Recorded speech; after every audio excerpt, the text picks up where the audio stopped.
এখন দেখলাম আওয়ামী লীগ ব্যান করতে হবে, তার জন্য আন্দোলন। কারা আন্দোলন করে? এরা কারা? কেউ কেউ বলছে এটা বিপ্লব। এটা কি বিপ্লব হচ্ছে? এটা তো বিপ্লব না, এটা সম্পূর্ণ সন্ত্রাসী কর্মকাণ্ড, এটা জঙ্গির কর্মকাণ্ড। এবং এই জঙ্গিদের সহায়তা নিয়ে যে দীর্ঘদিনের চক্রান্ত, আর তার পিছনে শক্তি তো তখন বাইডেন সরকার, আমেরিকা, তারা ছিল। আর আমেরিকা তো সবসময় বে অফ বেঙ্গলের উপরে একটা লোভ, এখানে একটা ঘাঁটি করা। এবং এই প্রস্তাবটা আমাকে অনেকবারই দিয়েছে। আমি দেশের ওই কোনো জায়গা একেবারে ভাড়া দিয়ে আমার ক্ষমতা থাকতে হবে, এই নীতিতে আমি কখনো বিশ্বাস করিনি। কারণ স্বাধীন সার্বভৌম দেশ সকলের সাথে বন্ধুত্বপূর্ণ সম্পর্ক নেব, অন্য দেশকে ক্ষতিগ্রস্ত করার জন্য কাউকে জায়গা দিতে হবে, বা আমার দেশের মাটি ব্যবহার করে আর কেউ অন্য জায়গায় ইনসার্জেন্সি অ্যাক্টিভিটিস করবে, এটা কিন্তু আমি সম্পূর্ণ বন্ধ করে দিয়েছিলাম। কিন্তু আজকে দুর্ভাগ্য হলো আমরা কি দেখছি, এখন মানবিক করিডোরের নামে আমাদের দেশটা যেন লিজ দিয়ে দেওয়া হচ্ছে। যে বঙ্গোপসাগরে আমার বিশাল সমুদ্র সীমা, মিয়ানমার এবং ভারতের কাছ থেকে আমি বলতে গেলে অর্জন করে নিয়েছি, আন্তর্জাতিক আদালতে মামলা করে জয়ী হয়ে নিয়েছি। আজকে সেই সমুদ্র সীমাও কিন্তু আমাদের আর আয়ত্তে থাকবে না, সেটাও চলে যাবে। কারণ আমেরিকার যে পরিকল্পনা, এটা তো সকলেই জানা উচিত, এতদিনে সবাই জানে। যখন আমি বলতাম তখন হয়তো অনেকের খারাপ লাগতো, ভাবতো আমি এটা কী বলি। আর ইউনুস যে তাদের হাতের পাপেট, একটা পুতুল, এটাও সকলে বিশ্বাস করতো না, এখন নিশ্চয়ই বিশ্বাস করে। কারণ আমাকে ক্ষমতা থেকে হটানো, বা ক্ষমতা থেকে হটানো মানে কি, আসলে উদ্দেশ্যটা ছিল 15ই আগস্ট আমার বাবা মা ভাই বোন সবাইকে হত্যা করেছে, আমি আর রেহানা বেঁচে গিয়েছিলাম। তার কাজে আমাদের 2 বোনকে হত্যা করতে পারলে বাস, এই চ্যাপ্টার শেষ। এটাই ছিল তাদের মনোবাঞ্ছা। কিন্তু কথাই তো বলে রাখে আল্লাহ মারে কে, কারণ এটাও বিশ্বাস যে মারে আল্লাহ রাখে কে। তো আমার বেলায় বারবার রাখে আল্লাহ মারে কেই হয়ে গেছে, জনগণের দোয়া, আর বারবারই আল্লাহ আমাকে বাঁচিয়েছে। কেন বাঁচিয়েছে জানি না, তবে হ্যাঁ নিশ্চয়ই আমাকে কোনো একটা কাজ দেবে, সেই জন্যই আমি বেঁচে আছি। তবে আজকে যে অত্যাচার নির্যাতন চলছে আর যে অবস্থা চলছে, এখন দেখলাম আওয়ামী লীগ ব্যান করতে হবে, তার জন্য আন্দোলন। কারা আন্দোলন করে? এরা কারা? এবং এভাবে একটা মানুষের দৃষ্টিটা সরিয়ে দিয়ে অপরদিকে কিন্তু ওই করিডোরের বিরুদ্ধে সবাই কিন্তু ইতিমধ্যে কিন্তু সেই আরাকান আর্মি বা এদেরকে সহযোগিতা করা বা তাদেরকে মদত দেওয়ার সব রকম প্রচেষ্টা কিন্তু অব্যাহত রয়ে গেছে। আমি ঠিক জানি না এটা করে আমাদের বাংলাদেশের লাভটা কী, দেশের মানুষের ভাগ্যটা কোথায় নিয়ে যাচ্ছে। আজকে বলছে মানবিক করিডোর, পৃথিবীর বিভিন্ন দেশে যেখানে এই করিডোর হয়েছে সেখানে সেই দেশগুলির কী দশা হয়েছে সেটা সবাই একটু দেখা উচিত। আর এখন যেটা যুদ্ধ অবস্থা সৃষ্টি করতে যাচ্ছে, এতে আর কিছু হোক, হয়তো ইউনূস সাহেবের ক্ষমতায় থাকার সুযোগটা বাড়বে এবং সেই সুযোগটাই নেবে। নইলে যেখানে মিয়ানমারের জান্তার সরকার, আর সেখানে মানে তার ওখানে আরেকটা গ্রুপকে এভাবে সহযোগিতা করা, এতে বাংলাদেশের জন্য কত বড় একটা ক্ষতি হবে সেটা কি ভেবে দেখেছে? আজকে যদি জান্তা সরকার এই আরাকান আর্মির উপরে আক্রমণ শুরু করে, এয়ার অ্যাটাক করে, সেগুলি কোথায় যেয়ে পড়বে? শুধুই কি তাদের উপরে পড়বে? বাংলাদেশ ক্ষতিগ্রস্ত হবে না? বাংলাদেশকে কেন এই ধরনের ঝুঁকির মধ্যে ডক্টর ইউনূস ফেলছে সেটা আমার প্রশ্ন।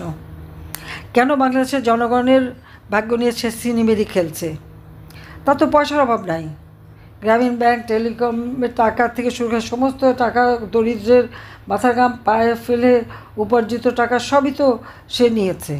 তার তো বিলিয়ন বিলিয়ন ডলার নাকি বিদেশে, ফ্রান্সে নাকি 2 বিলিয়ন ইনভেস্টমেন্ট করছে, কিন্তু বাংলাদেশে 1 পয়সাও করেনি, দেয়নি।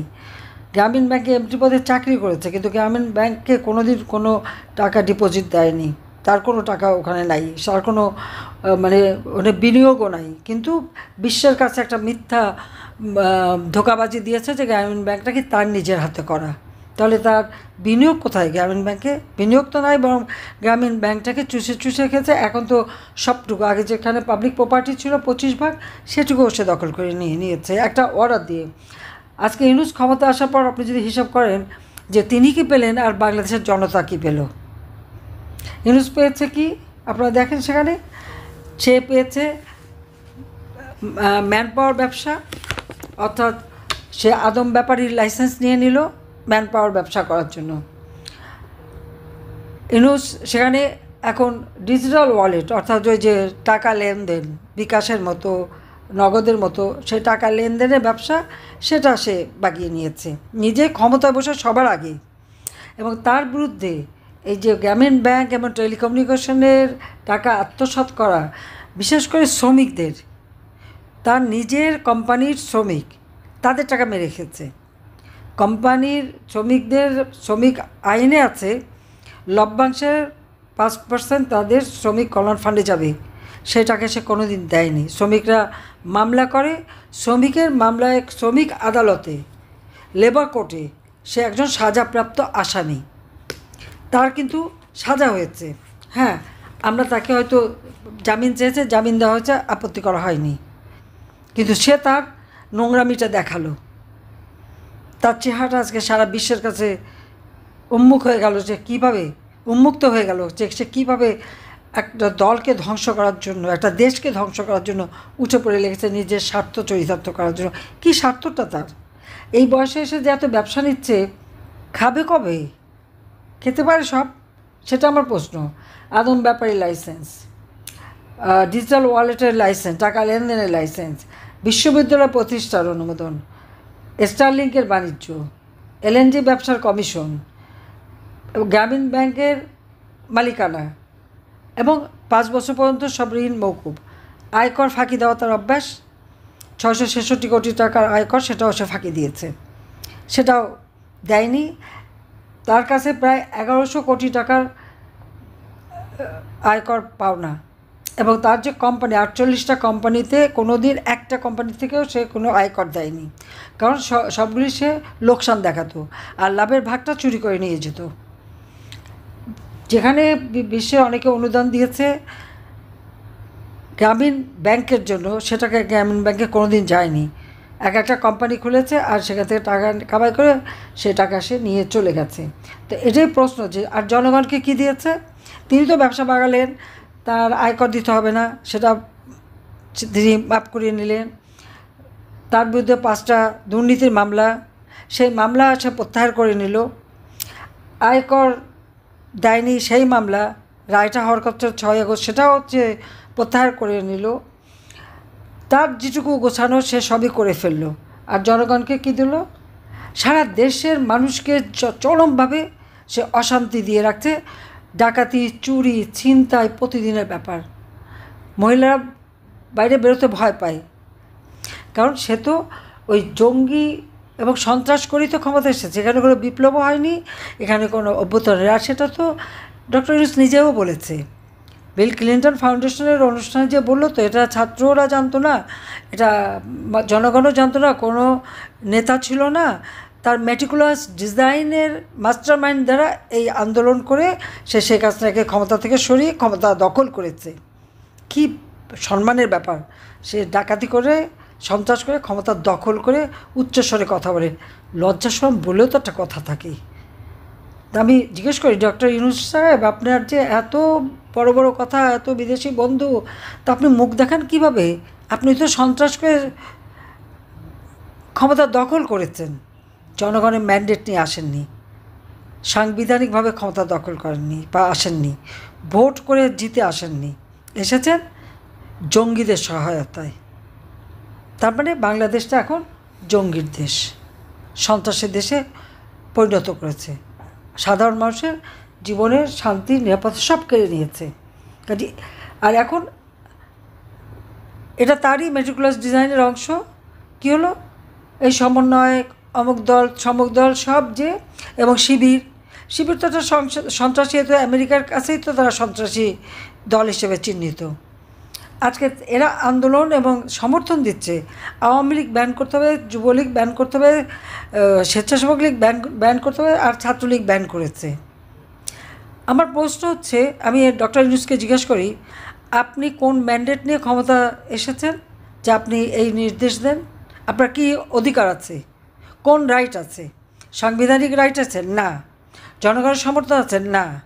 এসেছেন অস্ত্র হাতে, জঙ্গিদের সহায়তায়। তাহলে আমরা রাজনীতি করি, জনগণের ভোটে নির্বাচিত আমরা। বৈষম্য বিরোধী আন্দোলনের নামে তো বৈষম্যই সৃষ্টি করা হয়েছে, যেখানে জনগণের ম্যান্ডেটের কোনো দাম নাই, মতামতের কোনো দাম নাই।